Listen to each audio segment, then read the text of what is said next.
Thanks for listening in. Before we get going today, I'd just like to thank Kenda Tire, the official tire of the Terribles. We love these guys, love their tires. If you ever get a chance to go out and go to like an Overland Expo West or Overland Expo East, the Kenda folks are usually out at those big kind of consumer community shows. And so go check out their booth. Super fun people. If you get a chance to talk to Michael, he's one of their sales reps. Super good guy. Fun to talk to. Make fun of him for his mustache. And check out their tires, though. They're super good. And my recommendation is the Kenda Cleaver RT. Great tire in between a mud terrain and all-terrain. One of the best out there. We love it. And I'm really excited. This year they're going to launch a brand new design, all-terrain. And they go through a really stringent set of tests and evaluations and all that kind of stuff. And we're happy to be one of those companies that does that gets to put their new tires to the test. So we stand behind them. Go check them out. Super good.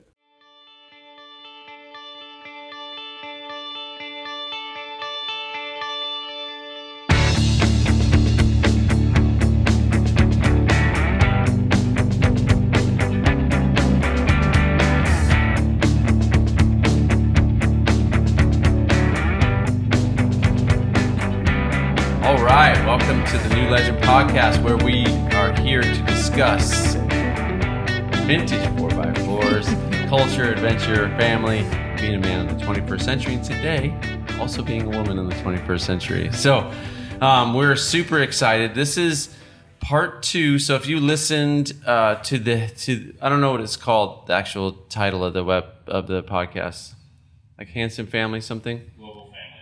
Global Family Adventure. So we are here with the Hansen family. They are from Denmark, and they embarked on an epic world adventure. So let's introduce, as always, we're here with Luke. Hello. I'm Emil. Emil. I'm Trina. And I'm Mads. Mads. And that's Mads, right? Yes. Yes. That's what I am. That's how I live most of my life. Anyway, tough crowd. Okay, so episode 1, and episode 1, we talked a lot about this trip, kind of the genesis of the trip. We talked about some family dynamic. Trina, we're happy to have you here today to give a mom and a woman's perspective on some things. Thank you. Soften the edges out of these guys. So today we want to talk more about the trip, about the nuts and bolts of this epic adventure, and to really with the context of helping other people inspire them to go do something. We talked last night, Emil, about how much of a plan did you have? And it's like, well, we kind of had a plan, but it wasn't too much. So we're going to talk about that. So let's just start, again, just recap for us from each one of your unique perspectives. So we have mom, dad, and oldest son here, different generations, and different motivations for the trip, different maybe fears or roadblocks to maybe going on the trip. So give us a little bit of context on the trip, and what were some of the roots of wanting to do this, and then what were some of the things that just like were those trigger pulling moments? Like, this is when we just, man, first step, we just did this. Okay. Yeah. You want me to start? Sure. Let's just free conversation.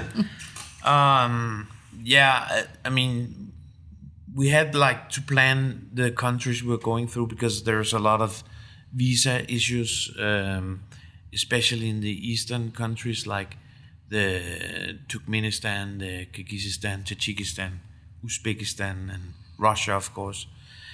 So we had to plan all this, like when are we gonna be there, and that's, so we started off with doing that and saying like the route is roughly gonna be like this, but then we just also had to like put on time schedules because a lot of the countries, they wanted to know when are you going to enter and when are you leaving.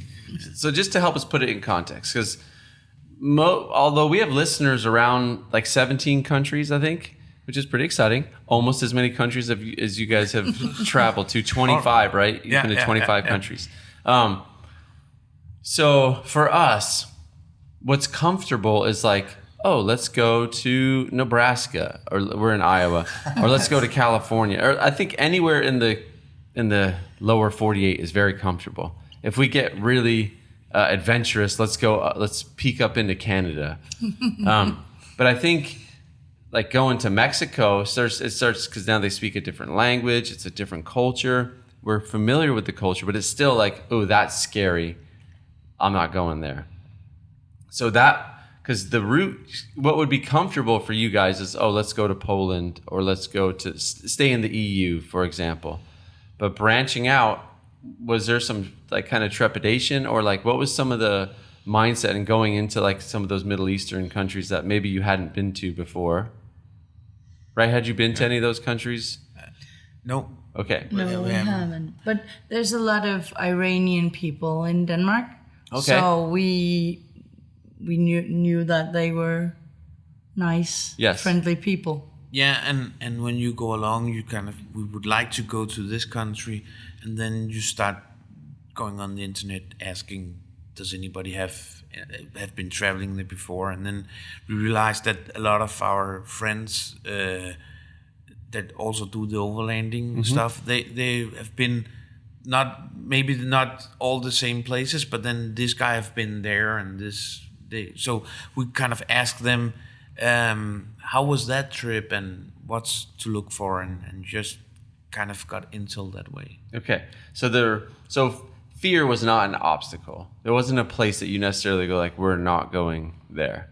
No, I feared some of the Pamir Highway that we're probably talking. Yeah, we'll talk about that. That's amazing. But that was not because of the people or anything there. That's right. For Trina, it's some of the sketchy roads, right? Yeah. Okay.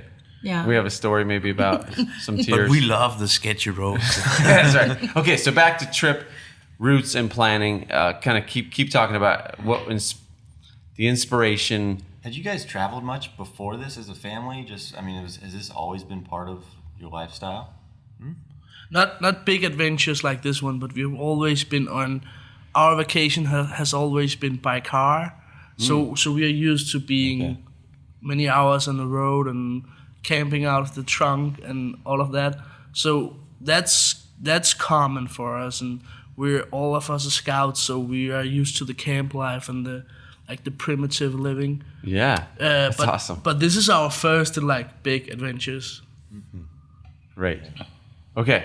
So again, let's keep digging into some of the inspiration and down to the just saying like we're doing it. We're just doing it. So what were some of those first steps of doing? So you had the dream to go like, whose idea was it first?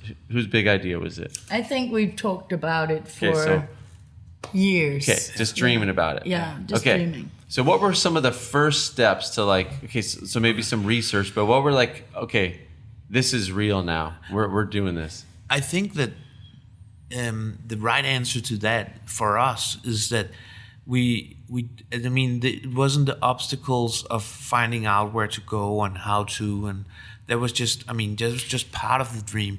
The big obstacle was to, what are you going to do with your job? Mm-hmm. What are you going to do with your house? What about all the other cars you have back? Are you gonna sell them, or and then of course all this. My dad, he just turned 70, and he would have loved that we were there, but we weren't, and we have uncles that are not doing well, and all these stuff. You have to think. What if this person dies? You won't be there for caring for the people left, and all these things. Just more. That feels more than just. It's not an obstacle for me or for us to go to a place, but it's an obstacle to say no to the people that are in our family or in our community that we won't be there for if something happens, or if they have a big event in their life, or you're off for 1 year, or that's what we've been. Yeah, I think the obstacle for us is we have a saying called FOMO, fear of missing out. Yeah. And that's the big obstacle for us, all the things we're gonna miss out on. There's small things, there's big things. Right. And Yeah. But that FOMO, funny story, when Heather once, I was trying to convince her to come to Moab. So when we were out at the expo with you guys, I'm like, Heather, you got to come. And she's like, I just can't, like, blah, blah, blah. And then she just sent me this text, like, #FOMO. So then she came. But that works both ways, right? Because I think Meta's story is like, she was almost not going to come, right? I think that's what she shared. Yeah. But then she's like, but I thought, like, I don't want to miss out. I don't want to hear these guys for the rest of our lives talking about these places they went to, and I don't know what they're talking about. So it works both ways, that fear of missing out. Sure, that's interesting. Sure. So you, as a younger person, you got your whole life ahead of you. Were you thinking, was it a hard decision to do this trip? I think the hard decision was I don't know if you can say sacrifice we had to make. My parents sold their house, which was my childhood, and that was the tough part for me. And then my girlfriend was like, I really want to go. So she was talking me into Got it. And then, it was, for me, it was a perfect time. I just finished my education and were in between education and job. So I had the time to do it. Perfect. Without any, major setbacks. Yep. Good. So, yeah, that was like the right time. But I think the kids were kind of like more holding back than the parents when we first got the news about. And Trina, what about for you? What were some of the maybe things that were obstacles or just things you were thinking through before, like, because the biggest step was selling the house. Yeah. Right. Yeah, that was like, okay, now this is on. It's pretty serious when you don't have a house anymore. Well, like Matt said, the thing about leaving family and friends. But do you mean when I was thinking through the route?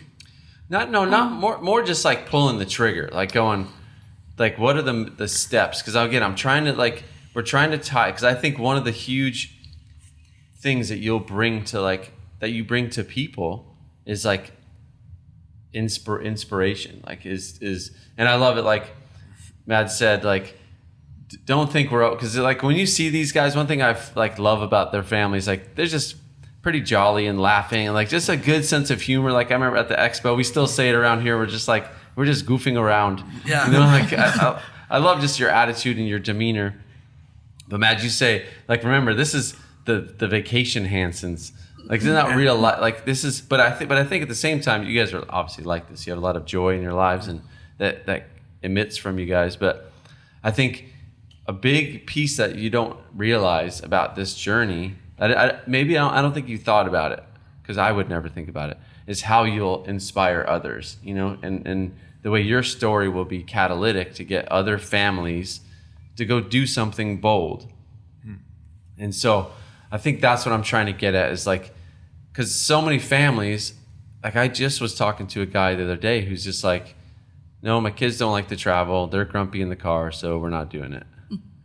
And it's like, no, you got to just try it. Let's just go. Like, just go do something. And so you guys did this like thing that not too many people will ever do. Like, take a year off, because it takes a lot of hard work to get the resource to do that. A lot of courage just to go, yeah, we're going to sell our house. We're going to sell this and that and make it happen. So that's what I'm trying to tap into. Like, what were some of the things so you had a dream, but then you had to go, okay, we're doing this. We got the kids on board. We're pulling the trigger. And I think from each person, like from a mom, like you have a different perspective maybe about that, like with maybe friendships you had or whatever, or just community, like Matt's was talking about, just community things. Yeah, but I think Emil and I, we're the goofy ones. We're the, let's do it and see what's going. I love it. It will probably go well. Yeah. So we're not the thinkers. Okay. We're just the catalyst. I love that. Like, yeah. So you're going, let's do this. Yeah, but we always need Matt, because he thinks about it, and if he wasn't there, it probably wouldn't turn out well. Yeah. Because he's, okay, I thought about it, let's do it this way. Okay. So that was the big steps. As you got the house sold. Yeah. Then you did research probably on like a lot of guys, we love doing research about the perfect rig. Exactly. That was my big task, the rig. Yeah. And which probably wasn't a horrible task. No, it's fun. I kind of like that one. Yeah. But there's so many. Was that pretty immediate? Like figuring out the rig, and then we go, oh, that opens up. That means we can do this. Versus like, we want to do this. What do we need to do? Well, I mean, it's kind of like, for me, I've always, like, when we go on trips and stuff, it's always like, we'll go there and do this, but we will drive in this. I mean, it's part of the of the trip. So for me, when we started talking about that, I instantly start, then we might do it in a truck, or do we need a caravan, or and we even talked about like an RV thing, and so we just talked about a lot of things, and then you have to like figure out where I'm going. Do I need 4x4, or do I need all these things? Yeah. So did you guys ever have to use the 4-wheel drive in the Scania? Yes, in the Pamir Mountains we did. Awesome. But we also, when we left home, we said, okay, if you're going on a trip where you just want to go off-road modding and stuff, it doesn't matter if you break a little thing or something, because then you'll get back and then you can fix it. You might have to shorten your trip, but in this case, we knew that we were gonna be pretty much on our own in some of these countries, so we also drove really safe, because we just wanted to get through. It was not just having fun; it was also thinking about getting through. Yeah, preserving the asset. So we went really soft on the, but we had like a descent into Tajikistan from the mountains, and we were just, all the people we met on the trip, we asked them, have you gone there? And you kind of exchange, we come from that way, and so you just tell them, watch out for the, and we've met this older Swiss couple driving a truck similar to ours, and they say, whatever you do, don't go there if it's snowy or rainy or anything, because it's like soap going down. So they say, just stay one more day. At the end, it will be good for you. And we said, that's a nice, thank you, guys.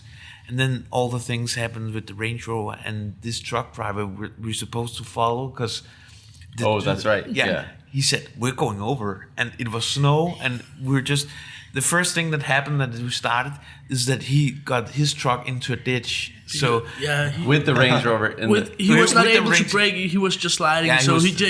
Okay, I'm going in the ditch. So and you're going down from like 4,000 feet meters. So you have to. So it's pretty much going down all the way, or for a long time. So.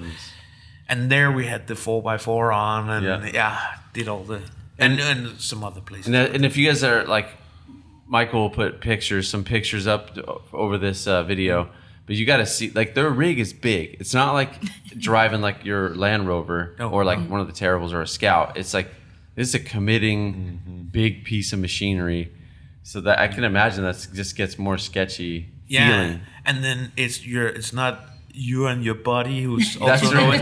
It's your whole family you have there. So and your home. And your home. Yeah, that's right. Well, that's amazing. So let's get into the roots of the trip. So we kind of talked some of this in the last episode too. Okay, so let's start. I'll just kind of throw out some things. So I had the privilege last night to sit through a slideshow. That was very entertaining. And it was awesome. So thank you. Yes. So we hope to give some of those snippets of the slideshow. But I'm just going to walk through some highlights, and you guys just talk. Okay? Bridge in Italy. Bridge in Italy. Yeah, I thought that we would meet dangers in some of the country we went through, like the Pamir Mountains. Yeah. But actually, our biggest danger was in Genova, in Italy, where we went just a few minutes before a big bridge crashed. So Yeah. In this picture, again, we'll show it. It's like you look at this picture, you're like, oh, that's cool. But then Mads is like, look at this bridge, half of it's missing. And it's like a big bridge. Is this a bridge like you had just gone over? yeah, it's nice. one of the very big highways connecting like the southern coast of France and into Italy, and 41. It's a people, bridge on the highway. It's not just so a bridge. scary. It's 41 people got killed that day. It was a tragedy in it's Italy terrible. and in Europe. Yeah, So that was at the beginning of your trip. that was at the very beginning. Wow. That just sets the tone for how kind of real it is. Yeah, and there's so many bridges that you need to cross through the premiere, and I was closing my eyes. One more genius thing. I got a couple more things, but so the family, who left first?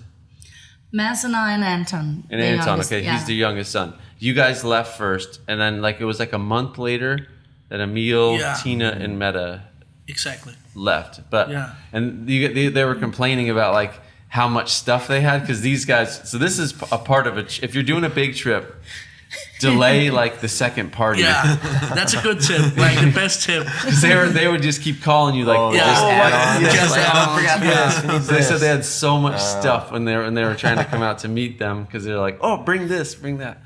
So that's a good travel tip. Yeah, for sure. If you got a buddy, delay him a couple days. Yeah. Or kids. Okay. So bridge in Italy, just that danger is real. You never like again. You said you thought maybe it would come in like some underdeveloped country, but in Italy, that's a pretty first world country. Yeah. Talk a little bit about planning versus freedom, like or just exploration. Because like again, you can plan everything to the day. Having a trip that's too rigid to enjoy almost. Yeah. Yeah, So talk about exactly. because you guys I think have an interesting philosophy about that. So planning versus freedom. Yeah, we like Matt said, we had to plan pretty close on dates going through all these visa countries. But then again, we wanted to. When we were in Mexico, we saw this Flagstaff thing, Oh, okay. and we were like, "Hey, we want to go there."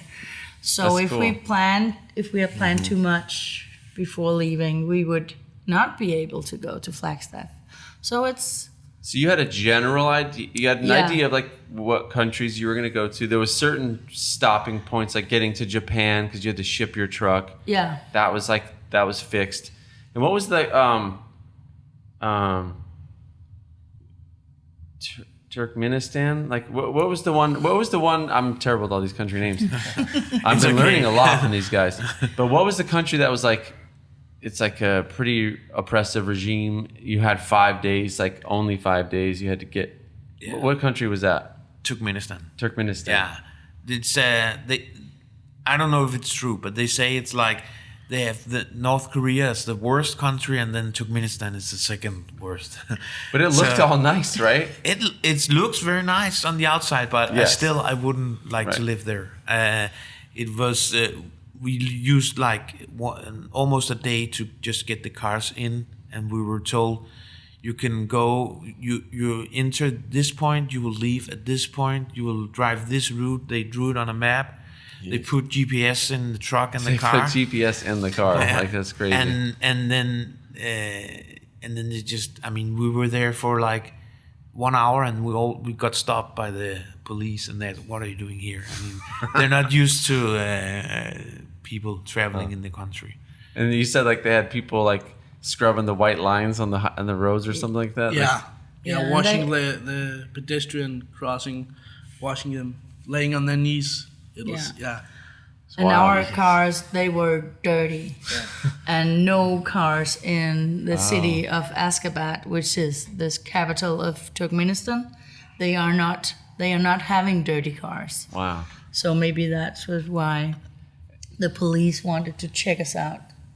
And I'm going a little out of order here. I apologize. But is that where you had some interesting negotiating for some eggs. Emil? Yeah, that was Turkmenistan. So Emil was like the what do you guys call him? The finance minister. The finance minister. So you do most of the negotiating in markets and things like that? Yeah, I do. When we have to do currency all the time, I was in charge of, okay, what is $100 in their currency? And yes. should we go to the bank or the street to get the most value out of our money and paying at gas station? Because in those European card is plastic card is not accepted. So we always like had a ton of cash with us. Cash money, baby. Cash money. What and you said, is it mostly US dollars? Yeah, we but you can do euros. As well. Yeah. So, but we had dollars. So how did you learn about that? Because you were sharing a story about like was it Iran? Like at the banks, it was like 4 million per something, but on the street, it's like 14. Yeah. So how do you learn those little tips like that?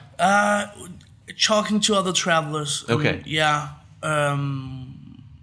Yeah, that was the way. And we learned that on the border, we changed like at a good rate compared to the banks.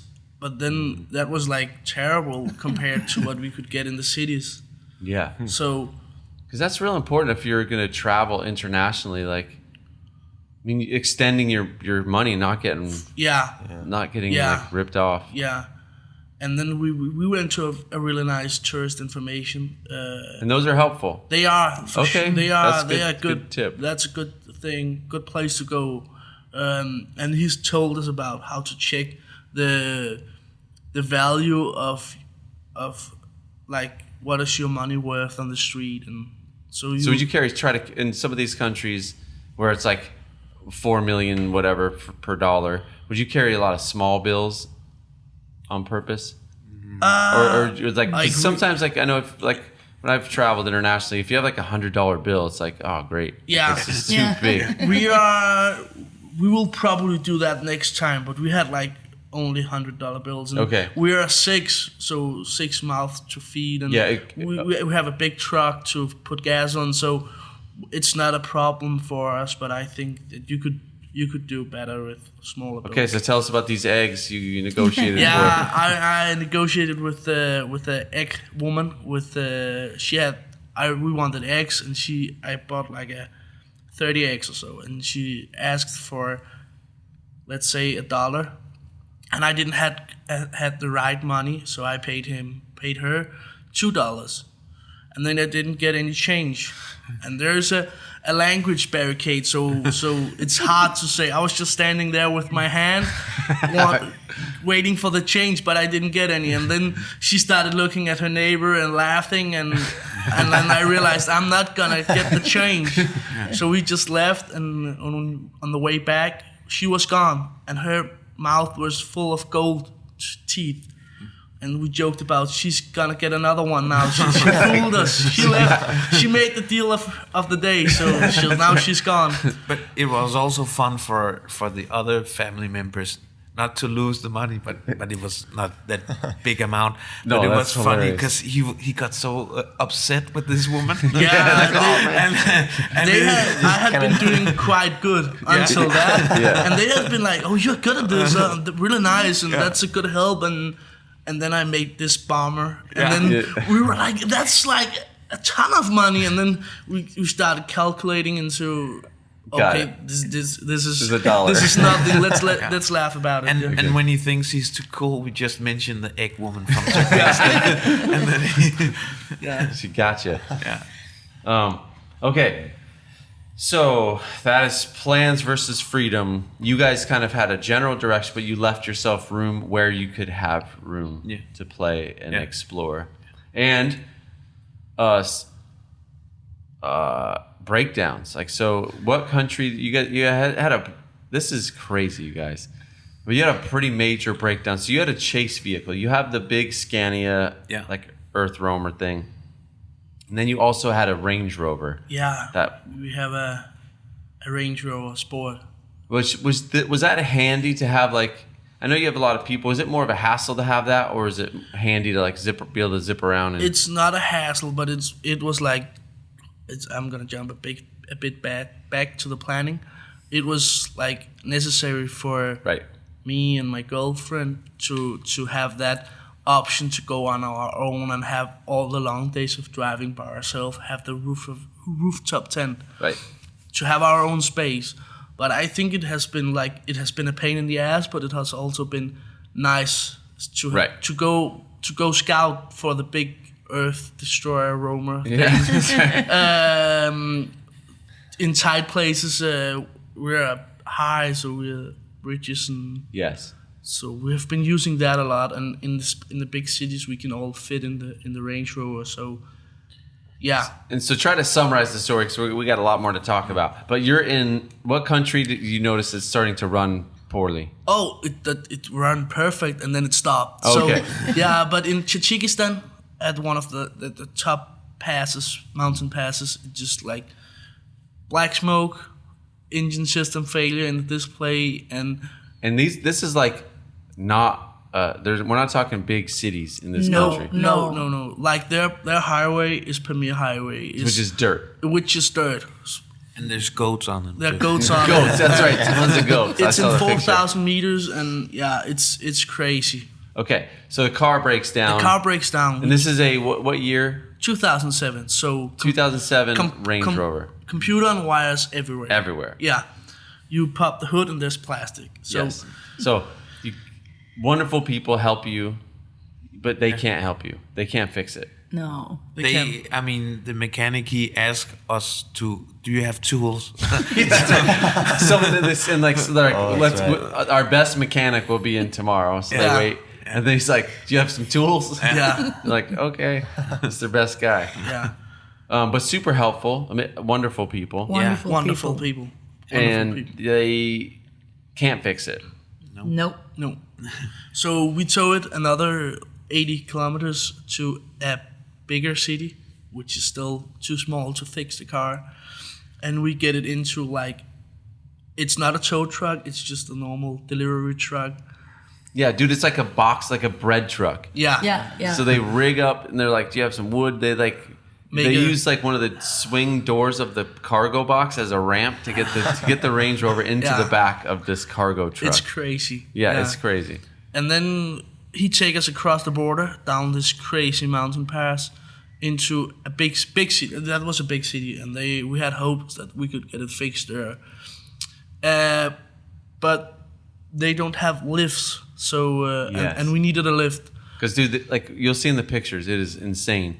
They like first off the Range Rover is like filthy, like it's Yeah, just so, it's so dirty, and yeah, and then they like it's in this like not like it's a shop like ours, not a very technically advanced shop. And it's like, dude, the body is like 10 feet in the air and the chassis is on the ground. yeah. And they're doing like major repair. That's necessary to get the turbos out. Yes. So And they can't find new turbos. But They- compared No. to the shop, your shop is high tech. I think. yeah, yeah. yeah, and We call this our humble world headquarters. that's a good one. That's a good one. Yeah.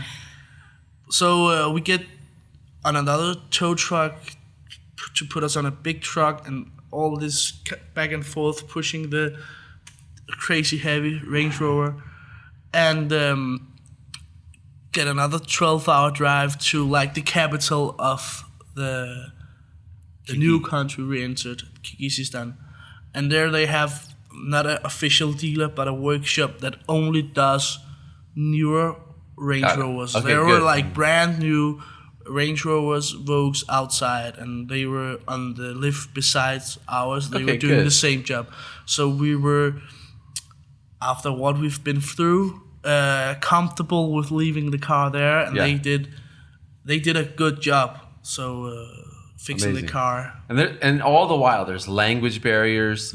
Like you told me the story that which, with plans and tools, the iOverlander Yeah. app, I lifesaver. don't know what Overlanders did before the iOverlander app. Because they were using it in all your over. whole All journey. over. Yeah. And you were saying in one of the readings of the app, it's like, oh, this lady is in this village and she speaks English. Yeah. So they were looking for that lady. Specific. Yeah. But that's crazy. That's like, awesome. the way that Yeah. technology can be a really asset, a huge Yeah. asset. I just was using it too as I was driving back and forth to Denver a few times, it is really helpful to go, hey, here's a place to camp. It's like this is free or this is sketchy or whatever. Yeah. So that's amazing. Was it pretty built? Well, let me ask you this: did you guys add any? Yeah, we Points to it? We added points, and we did right. This is still a good spot Great, or something. which is huge. Great information. But here it's nice to find overnight spots. Yeah. But in Central Asia, you could see this is a diesel mechanic, or here you can get water, or this lady speaks English, or so it was way more. It has information about the borders and road condition, and so in the States it's nice for camp spots, and there's general information as well. But You're right. in the Eastern countries, there's like all kinds of information about shopping centers and grocery shopping. Got it. And so, And again, I know we're like burning on time. There's so many great things to talk about. Okay. How about the boss in Iran? Oh, the boss in Iran. That was cool. I have to take that one because I'm the head of the family, right?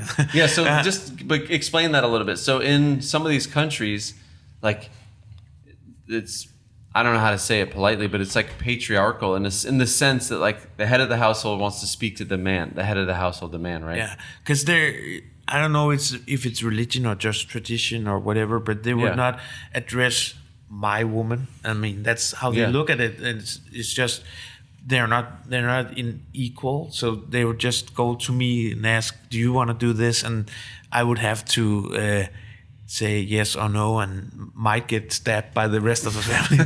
But we go to the Caspian Sea, and because we want to relax a little bit, there's a lot of people that wants to speak to you in those countries because they don't get so many tourists, so they want to extract a lot of information out of you, and you just hear about the trip, and they're just nice people, but they might get very much. And another pro tip, this is, you guys were saying, right, in like some of those countries, having a beard is an asset. It's like a good thing. Yeah, we think that sometimes we look more like, don't mess with us. And, because of the beard. Intimidation factor. Yeah. So they said like a lot of people just want to take pictures with them, not the ladies. but the men. Just the men. We're like almost movie stars. That's right. Yeah, but this guy comes up to us at the beach and he says, "Oh, do you want to camp here?" And we want to camp. And you can do that, no problem. I will fix your dinner. Oh, so you don't have to. I mean, we have food in the truck. And no, I want to fix your dinner. Was okay. That's nice of you. Thank you. And then he calls his wife and mother, and all of a sudden there's like 20 people on the beach, starting a fire, cooking soup, and choking me with the garlic chunks. That's right. Oh, you have to try this one. And then straight raw garlic. And then he goes to me, "Oh, I have a second wife, but don't say it to the first wife." And then he says, "You should stay at my house." And the family, they hear it, so they tell me in Danish, say no. They didn't want to go because we drove through the village and it was all really small, not nice looking houses still. But when he asked me the fifth time, I caved in and I said, "Well, okay, thank you. We would go." And the family, when we were driving them, there was like mutiny. they were actually want to fight me almost. And American men, just real quick, like dads. Picture you're on a trip in Mexico. You get your family on the road trip to Mexico, and someone says, "Come stay at my house, sleep in my house with your whole family," and you haven't and you speak for your whole family without that input.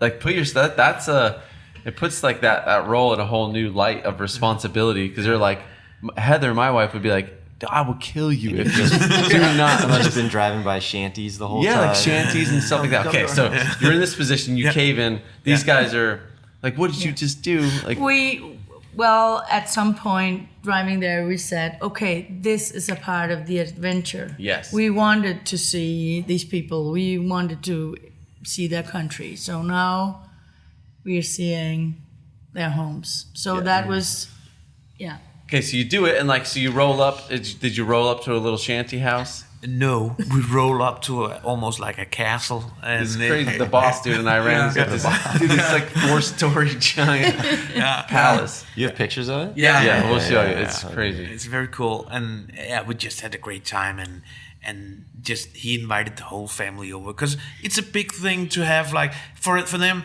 it's also a show of wealth. That I have friends from Denmark. I mean, we're not really friends because we just met, but he would go like that, and it was just so he brought the whole family and some friends too, I think, and then they were seeing us and we had a great time and spoke to a lot of them, and then the good thing about it is that you learn a lot about the culture, a lot about how they react. We learned about how the Trina and the girls, they learn how to tie their scarf because there was women doing it all the time, so they could show them, and that's nice. So all these small things, they just And again, that was cool. Like, so when you're in the countries that it was appropriate, the ladies would wear wear head covering, we would have basically long trousers and And the opposite of that, Emil and Mads would wear shorts, and they would get like kind of made fun of. Yeah. It's like people only wear shorts on the beach. Yes. So going around Tehran in shorts, they were just the laugh of the city. Look at these. But we didn't care because it was so hot. Right, that's right. Well, that's okay. Another, man, this is like we have so much to get in. I don't know, but like I've learned, like, one thing about traveling is it shifts your mindset about people and governments, and like, just for example, you guys seeing so in Iran, in our country, we know there's sanctions right now against the Iranian government, but as you know, it doesn't just affect the government. No. So you were saying that there's like a real economic, like their economy is tanking, and it affects people on the street. So, but what is their perspective on it? Because it is hard. Yeah, they are sad. Yeah. Because their economy is very bad. I think they feel that they did everything that was in the deal. I don't know exactly the deal, but I know that the world wanted to get rid of all the nuclear weapons. But they feel like we did everything that you asked for, and now you throw this at us. So they're kind of sad, but they're the people. They don't hold us responsible.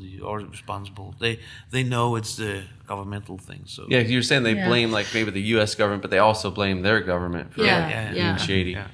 Yeah, it's tough. And like you said, there's propaganda and some in Iran in particular, like anti-American propaganda. Yeah. So Luke, be careful when you go there. But I mean, they couldn't tell us apart from an American when we just walked there, and there was nothing. They were celebrating something. I know. I can't wait. when we were It makes me there, want and to they travel were bad. inviting growing us your to. beard. I know. I need to get a better beard. Yeah, that would be our best advice. Travel tip. Okay. Uzbekistan. Beautiful. Go there. Yeah. Which, how do I get there? The premier highway, is that on the? Is that on the? No, that's Okay, this is it depends. If you come from Vladivostok, it would be. But you can take a plane. Yeah. You got a plane. But what is this? Is like a beautiful place? Yeah, it's one of the major stops on their cities on the Silk Road. The Silk Road. Okay. Yeah. So and you said like compared to some of the more, I don't know how to say it right, but like oppressive government. This like it opened up. There's more free markets. Like they're selling stuff. There's more vibrant. Like just. Yeah, they had a new government, like now it must be 2 years ago or something, and they really opened up for tourists, and yeah, it's a beautiful, cool, nice country. McDolans. Tell us about that. To do the premiere, which we had about 14 days to do it, we had some friends from Denmark coming. And with 2 kids, and they were like, "We don't like the Tajikistan food. And I can understand. And that's we fully understand. But Massey said, well, we will stop at any McDonald's that we see. And we went to this city way up in the mountains. Well, you have to tell that there is no McDonald's. There is no McDonald's. But they had this McDonald's. The golden arches. Yeah. It's the same. And the burgers were called Big Mac. Big Macs. No. They Big had a Macs. burger called Big Mac. But they were having a lot of things on this, like pictures of nuggets and we said, oh, we would like the nuggets. They're out. Okay, then we would like the cheeseburger. It's out. So we ended up having these Goat heads. Crappy burger. crappy burgers. But it's so funny. The picture's hilarious because it's like in that movie Coming to America with Eddie Murphy. It's like they got the McDonald's. It's like they got the golden arches. And we have the golden arches. Just straight up McDonald's. They even had this guy, Mike. Ronald McDonald. Yeah. Okay, let's talk Russia. How was Russia? Beautiful. Cold. Yeah. Trina, you actually said you want to go back. Yeah, I want to go back to Russia. Yeah. Russia was my route. Yes. The way where I wanted to go. And were you there in the winter or it's just like that in the summer? We would like to go there in the summer, but Okay. we thought that in our travel planning, we were just, somebody said, it's very cold in Siberia. I've heard that before. And then we just Google, how is the weather in November? It should be cold, but fair. But when we got there, it was like minus 30 Celsius degrees. So and the Range Rover wouldn't start every morning. And, That's right. There's a picture of you guys with a battery charger and like a kerosene heater blowing on it. Like, just so cold. Yeah. And I think Heather or Liv was asking, like, because you guys went from like a super broad range of temperature and climate. Yeah. So like, and you don't have a lot of space. No. Like your truck is a beast of a truck, but there's not for 5 people. There's not 6 people. I mean, 5 people. Yeah. But so how did you pack for did you have to pack real smart or like how did you? We could have done that smarter, the packing thing, but we have clothes for any season. Okay, so you were fairly prepared. Yeah. Good.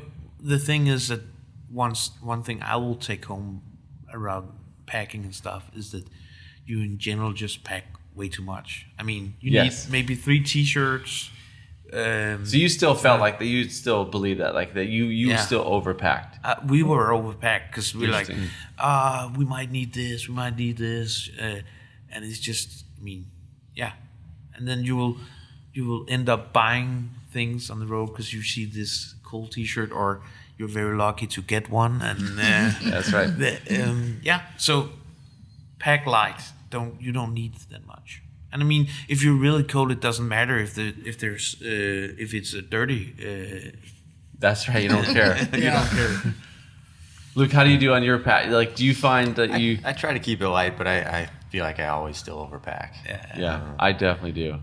I've been trying to get like the one thing I found. Pro tip is like just buy a smaller bag. Yeah. And then you force yourself to go smaller, and that makes travel, dude.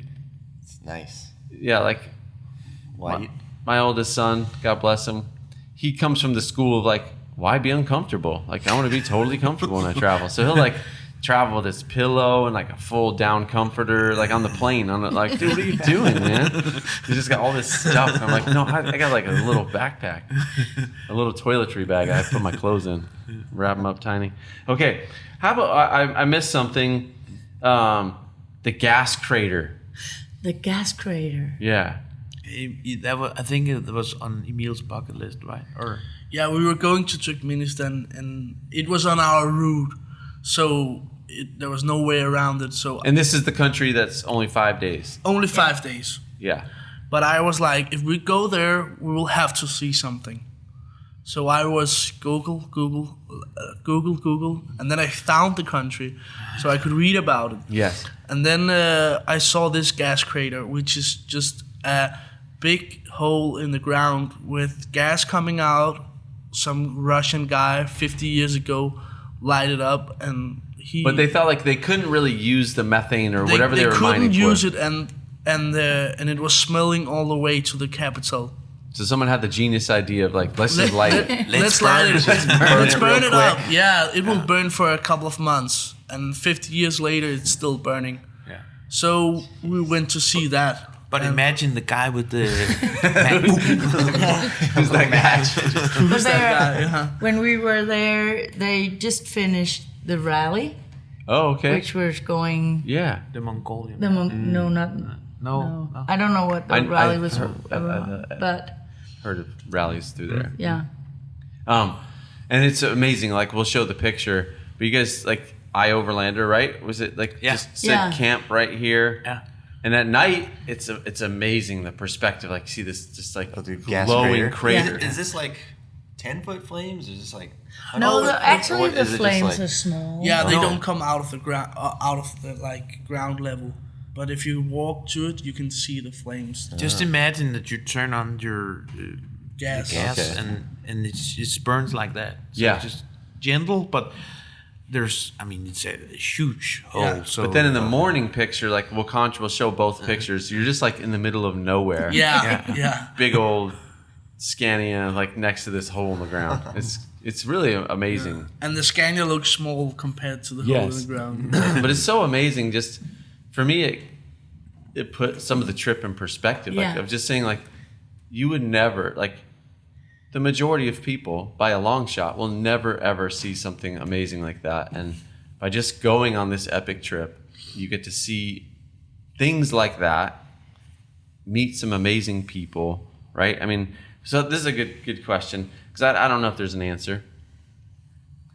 But what was more impactful, the people you met or the places you got to see? Or is it's impossible to separate I would the definitely say the people. two? Okay. Yeah, and you? yeah, I'm thinking it's hard to take it apart, but you get like the gas crate is a great thing. I mean, you're just amazed. But when you're driving, everybody has tried it. You look out, you drive this beautiful road with the mountains and stuff, and then you drive for 3 or 4 hours, and then you're going like, yeah, it's really nice. Right. Exactly. It's like going through So Nebraska. you kind of go through Nebraska a lot of times. Because Trina, you said like there was a picture that you showed it that was like the whole country looks like Yeah, this. yeah, Like if you've seen this Kazakhstan, cool, yeah. beautiful picture, it's like it's just now this times 1,000. Like, okay, so you get to South Korea, Yeah. and then is that where you part ways with your vehicles? Yeah. Yeah.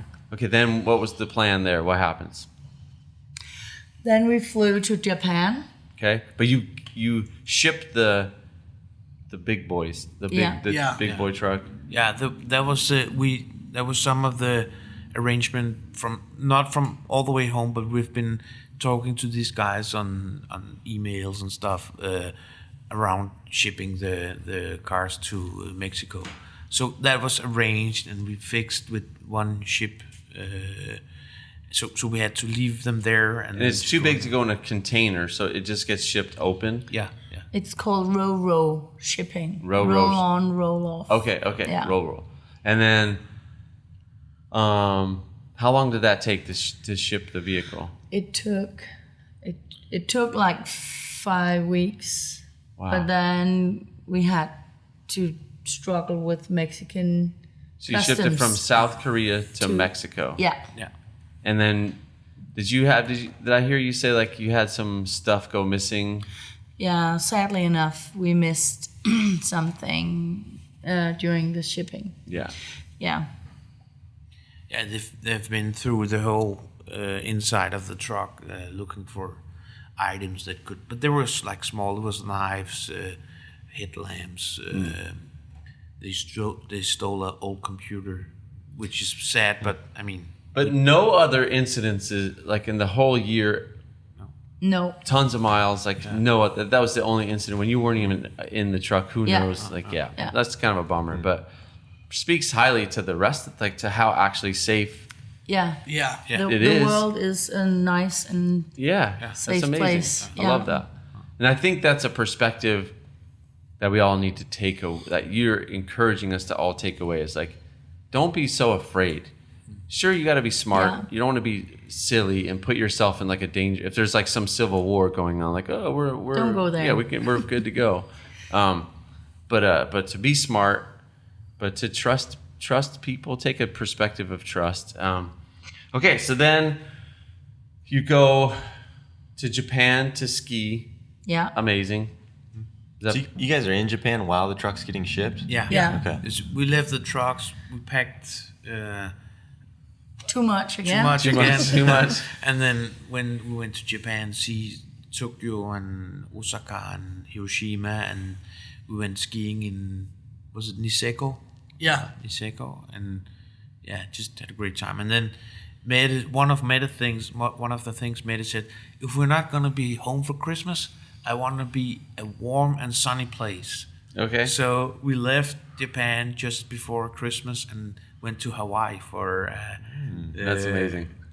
another experience for that. Yeah. Yeah. So then you get to Hawaii. You chill there for a little bit. Was that your first time to Hawaii? Yes. Yeah. Beautiful place. And that was my first time to the States. Oh wow. Okay. Cool. And then you go to Mexico Yeah. and tell us about Mexico. Mexico is a very nice country, and I encourage you guys to go visit it because it's in your backyard. That's right.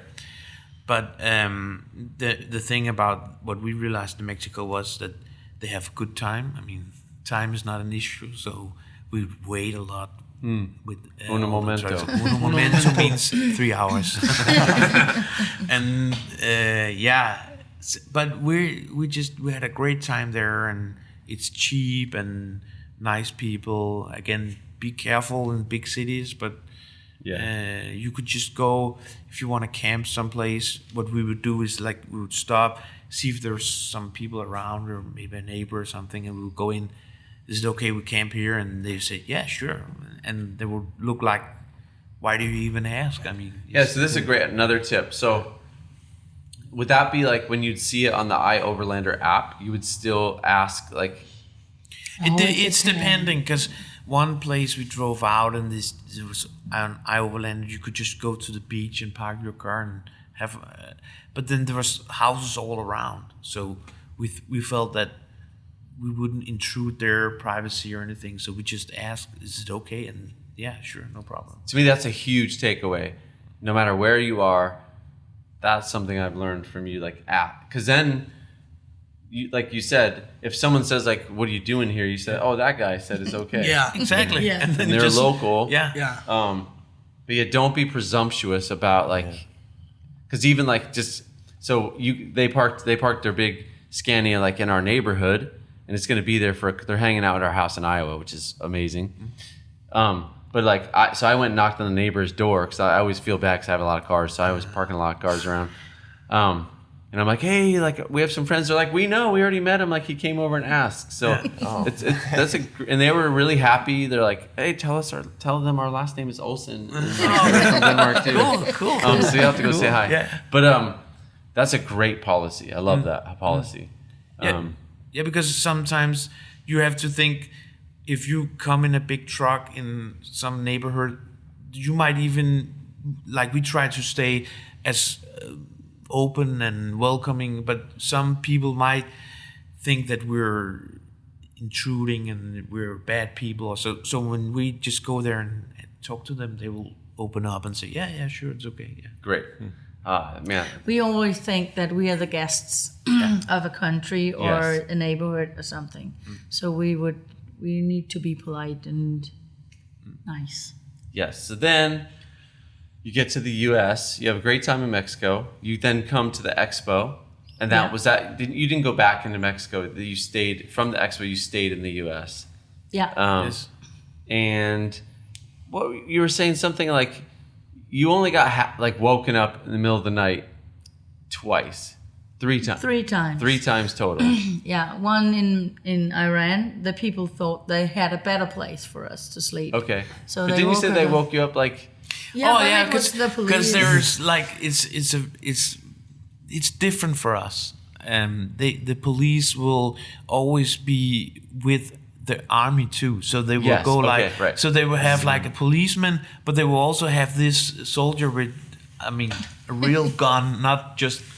And so when they knock at your door and it's a policeman with weapon and a soldier, you just kind of, this is not nice. Yeah. So eventually they just wanted to move us because they thought, oh, this is a bad place. You should go and stay this place. That's great. But 5 a.m. I mean, I know. Come on, guys. Yeah. But the two other times we got woke up was in the States. I know. Yeah, That's interesting. Yeah, you're kind of protective for. Yeah, and the funny thing is that they will always excuse. They will say, "Oh, my boss or somebody else told me Somebody that else told me." it's not allowed to camp here, so you have to move." Oh, okay, it's not but some other guy. And I don't know if it's like there is an increasing, not, you said it was in Minnesota once. Yeah, Yeah, once in one- Minnesota and once in California. California. So the van life movement is like a growing thing in America where you have just like people camping out in neighborhoods. And I get it. Like, I get it a little bit. And also there's like, in California, there's like a thing where it's like, there's like a lot of like homeless people that live in RVs and they just park them and then they never leave. They just use the like, empty the black tank just right on the ground. Oh. It's like, it's not good. So I get it. But in Minnesota, it's also like, you kind of get the, I don't know. That's a little unexpected in Minnesota. Yeah. Yeah, but our RVs are big here.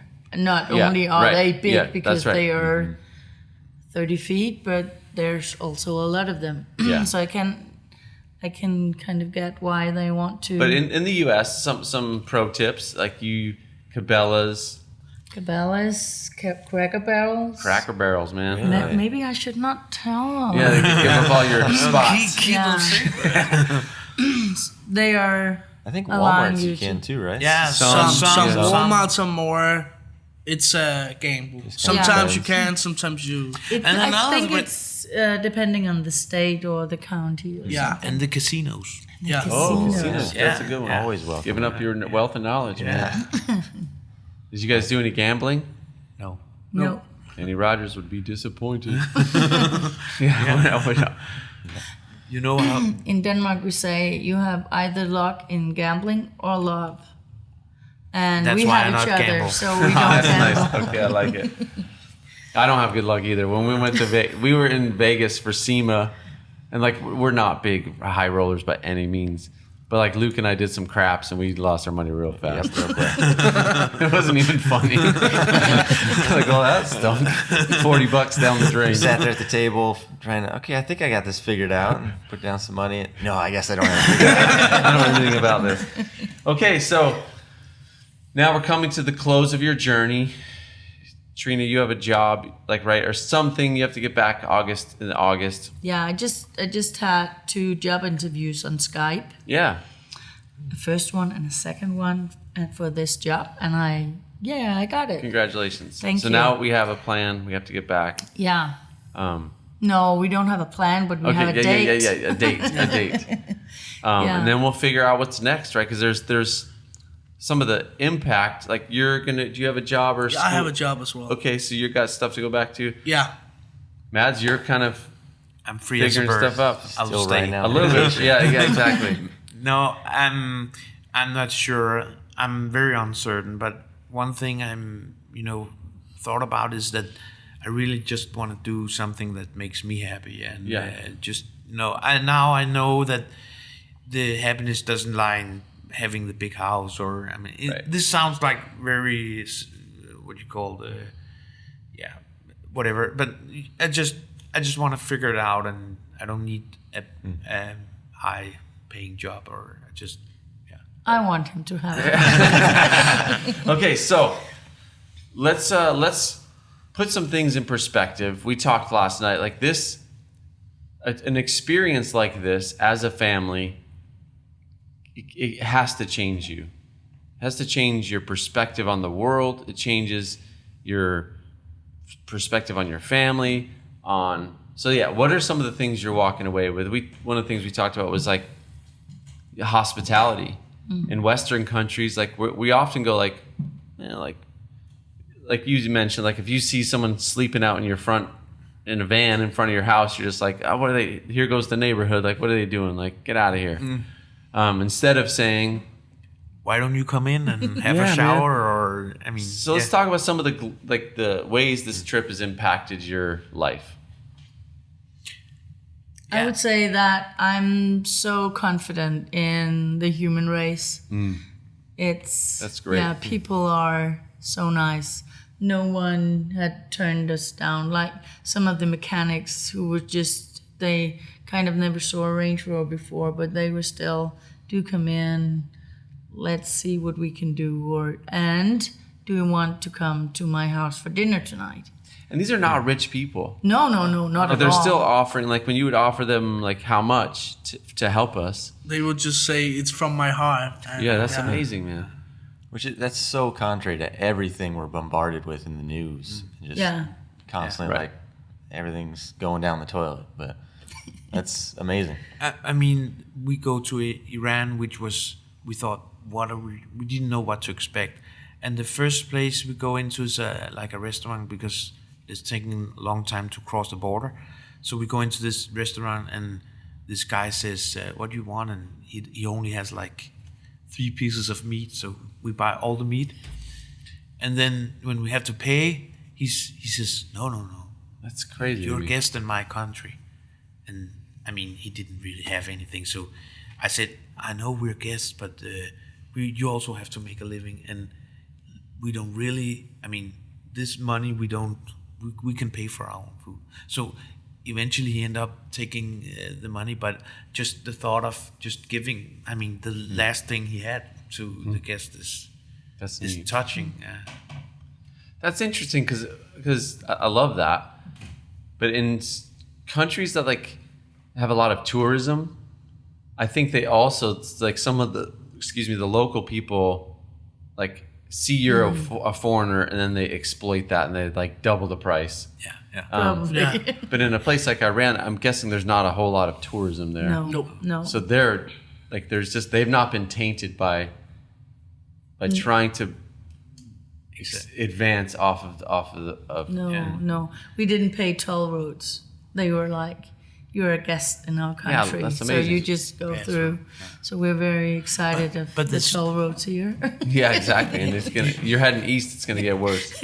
You were talking about Mexico, and that would be a tip for you in Mexico if like try to get off the touristic stuff. Yeah. Then they get really nice. There are nice people at the tourist places too, but they get really nice and they don't have this thing that you should pay for everything. So they just, I mean, it's local price. And Yeah. Okay, that's good tip.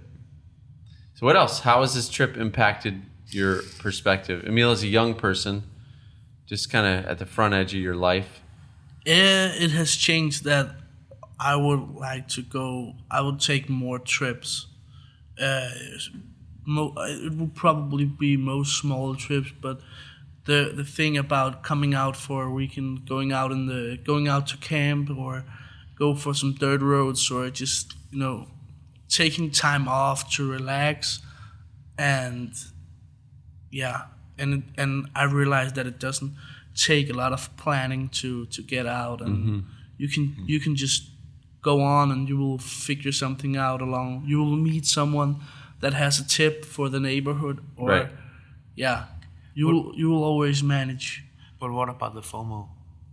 The FOMO will still be a big thing, but this trip has also learned me to enjoy where I am right now, and the people back home are having FOMO for not experiencing the same thing as we are right now. So always see it in another perspective from, okay, what do the people think about the birthday that I'm missing out on? How do they feel about that I'm being here? So, Yeah. Cool. Trina, how about you? I thought that when I went back, I was going to do something entirely different, work-wise. Yes. But I think I just loved my job so much that I had something similar Yep. to this one. So, but I think when we were back home, we were good in saying we love our everyday life. So it was not an escape or something. Right. Yeah, that's good.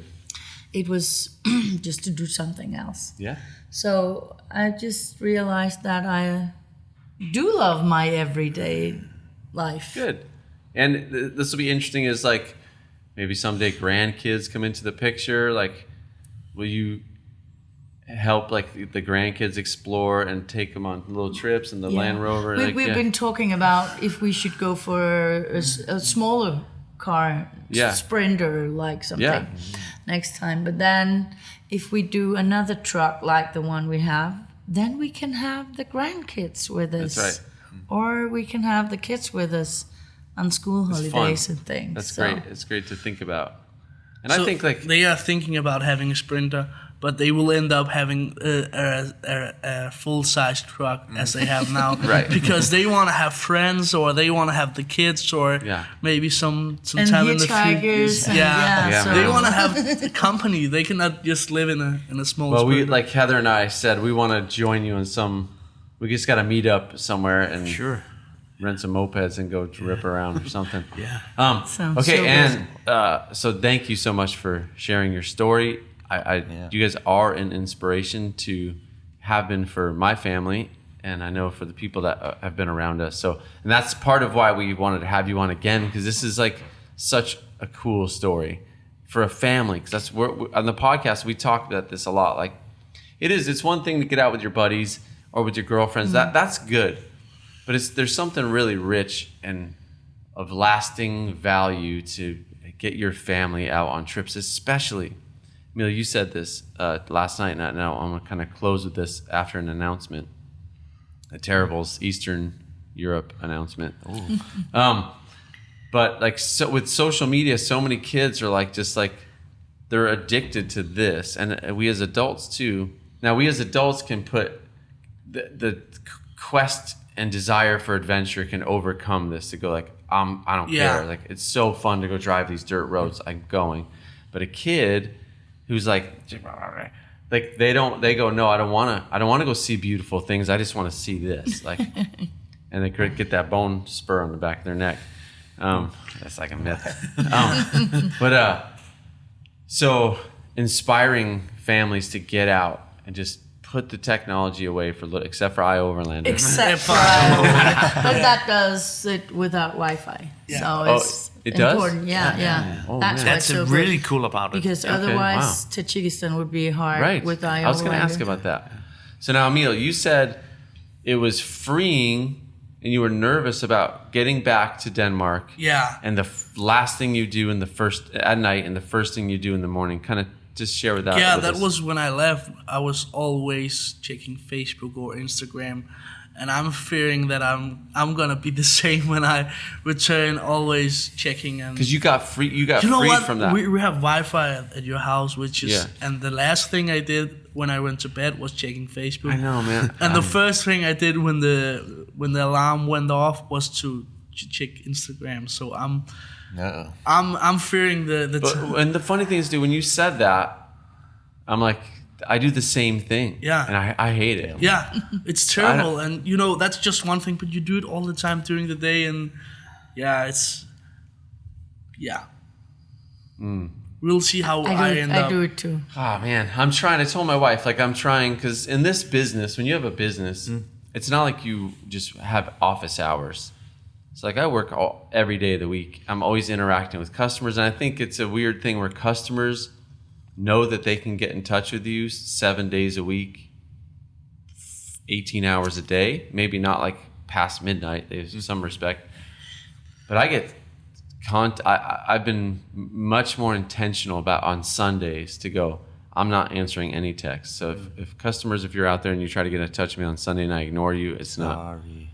But I need to just put in airplane mode or something on, because you just need a break, man. Yeah. And you don't realize it until you hear someone like you say that, and you're like, and back to the FOMO, you're not missing out of anything. No, man. You're not right. There's nothing that the things you need to see, you will see them anyway, and like all the crap stuff you're just scrolling through, Right. you will not miss it. So That's good. Good advice, man. All right. Well, I think we'll wrap it up there. Thank you guys so much. We look forward to doing an episode 3. And oh yes, to my announcement, Mads has invited us to. He said we go into Sweden. We get 2 of the Terribles. This is what I'm thinking. Okay. We ship 2 of the Terribles over to Denmark. Yeah. Okay. We hit into Sweden. Then we take a ferry To Poland. to Poland, and they got some amazing tracks, man. We go explore with their club. Like, you got some buddies? Oh yeah, we got some buddies and we got relations in Poland too. So we will cook up a really good track. for Straight you. to Krakow, man. Yeah. Straight to Krakow. And you guys still have like a Defender? Is Yeah, that right? we still have Okay. the Defender. Yeah. I didn't sell that one. I just stashed it away. And speaking of which, you guys are selling the Scania here in the States. Yes, we are. Hopefully. We're Hopefully. We're So trying. we can post up some information and links or whatever, and whoever's listening, Yeah, if you're let's do interested in that. Yeah. Thank you very much. It's a really Very nice. killer vehicle. Yeah. It gets a lot of thumbs up when you're It's driving. so awesome. Yeah. It's like a And- double cab. Like, it's just incredible. And has amazing history and Yeah. And be on the lookout, Saul. We have an adventure vlog with Saul, who's here with us this summer. So he's actually going to go out with the Hansens and get some filming in the truck. Maybe even drive a little bit. And just it's going to be amazing. So thank you guys so much for being Thank here. you. Thank Thank you you. for making this stop, because I realize you have a lot of other options in Nebraska and Iowa. So This is the cool This stuff. is the cool stuff. But I'm really grateful, and I feel like we've made a lifelong friendship, and we promise to come out to Copenhagen and So nice. We're just looking forward show to up, it. knock on your door, be like, "What's up?" Here we are. Or I'll just set up a tent in your front yard and just see what you You're say. welcome. yeah. So thank you for that. Thanks for sharing your story. We'll post up their Instagram account just so you can kind of keep up on their adventures, and we'll look forward to what's next for you guys. Okay, so we'll follow up in a bit. Where we're going, or No, we'll just follow up in the future. Oh, okay. Episode 3. episode 3, Yeah. part Episode 3, 3. yeah. Part 3. 1 year later, 1 year later. Emil's beard is just Yeah. okay. Well, thanks. We'll see you next time, everybody. Thanks.